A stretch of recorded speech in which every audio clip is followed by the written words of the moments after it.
Assalamualaikum warahmatullahi wabarakatuh. Halo semua, perkenalkan nama saya Fahira Febriani Nugroho. Saya kelas 12 4.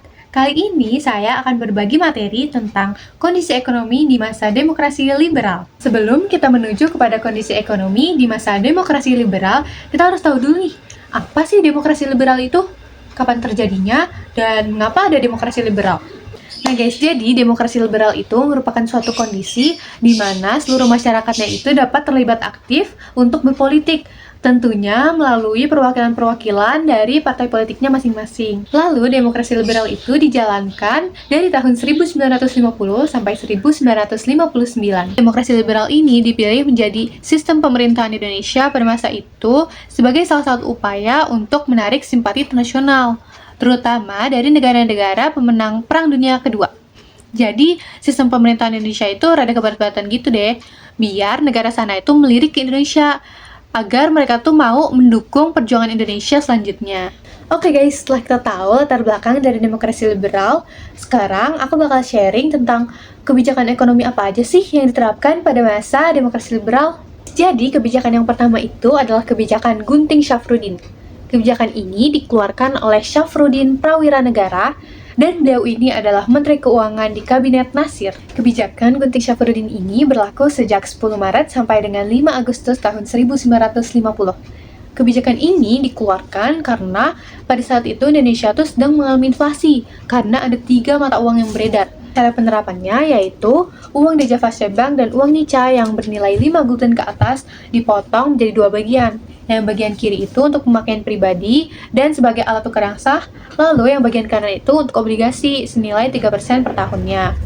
Selanjutnya, pada tanggal 22 Maret sampai 16 April tahun 1950, uang yang bagian kiri ini ditukarkan dengan uang yang baru di bank ataupun di tempat yang telah ditentukan. Selanjutnya, yang kedua, itu ada gerakan benteng. Jadi, gerakan benteng ini dikeluarkan oleh Dr. Sumitro Joyo Hadikusumo. Beliau merupakan Menteri Perdagangan dan Industri pada Kabinet Nasir. Kebijakan ini tuh bermula pada bulan April tahun 1950. Tujuan dari kebijakan ini itu untuk menghidupkan kewirausahaan di kalangan bumi putra dan menghilangkan sistem ekonomi kolonial. Harapannya agar masyarakat Indonesia ini dapat mengelola perekonomiannya secara mandiri, mulai dari proses produksi hingga proses penjualan, sehingga tidak lagi mengandalkan dari pihak asing. Pelaksanaannya yaitu pertama, dengan membatasi barang-barang impor yang sebenarnya barang itu tuh bisa diproduksi di Indonesia. Yang kedua, pemerintah memberikan kredit modal usaha dan pelatihan kewirausahaan kepada orang bumi putra. Lalu yang ketiga, pemerintah memberi lisensi impor kepada pengusaha Indonesia. Sayangnya, kebijakan itu nggak berhasil guys, karena orang-orang bumi putra ini kalah sama orang Tionghoa. Jadi mereka nggak bisa bersaing sama orang Tionghoa. Lalu faktor lainnya itu, karena orang bumi putra ini punya mentalitas yang konsumtif. Jadi, kredit yang tadi dikasih sama pemerintah bukannya dijadikan untuk pengembangan usaha mereka, tapi malah dijadikan untuk pembelian kebutuhan pribadi mereka.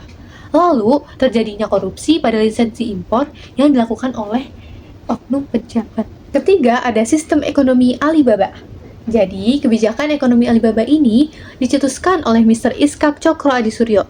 Beliau merupakan Menteri Perekonomian dari Kabinet Ali I. Jadi, Ali sendiri memiliki arti pengusaha lokal, dan Baba sendiri memiliki arti pengusaha Tionghoa ataupun pengusaha asing. Jadi, dalam kebijakannya, pengusaha asing atau pengusaha Tionghoa ini diwajibkan untuk memberikan pelatihan ataupun bimbingan kepada pengusaha lokal. Dan mereka ini diberikan kredit dari pemerintah.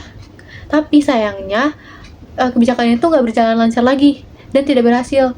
Karena dari pengusaha pribuminya kurang pengalaman. Faktor yang lainnya itu banyaknya oknum yang memanfaatkan pengusaha pribumi sebagai alat peminjaman kredit ke pemerintah. Selanjutnya, yang keempat ataupun yang terakhir adalah nasionalisasi perusahaan asing. Nasionalisasi perusahaan asing adalah pengambil alihan perusahaan-perusahaan swasta menjadi milik negara, baik sebagian maupun sepenuhnya. Tujuannya adalah untuk meningkatkan pendapatan negara dan mendorong roda perekonomian negara.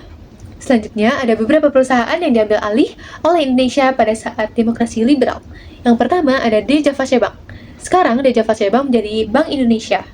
Nah, The Java Shebang ini diambil alih oleh Kabinet Sukiman pada tanggal 19 Juni tahun 1951. Yang kedua ada NV Netherlands Handels Maskapai, sekarang menjadi Bank Ekspor-Impor Indonesia. Yang ketiga ada Netherlands Indisch Spoorweg Maskapai, sekarang menjadi PT KAI atau PT Kereta Api Indonesia. Keempat, ada Koninklijke Nederlands Indisch Luchtvaart Maskapai, sekarang menjadi Garuda Indonesia. Begitulah berbagai upaya yang telah dilakukan oleh pemerintah Indonesia untuk menjaga kestabilan perekonomian pada masa demokrasi liberal. Terima kasih sudah menonton sampai akhir. Semoga penjelasan saya dapat dimengerti. Sekian dan terima kasih. Wassalamualaikum warahmatullahi wabarakatuh.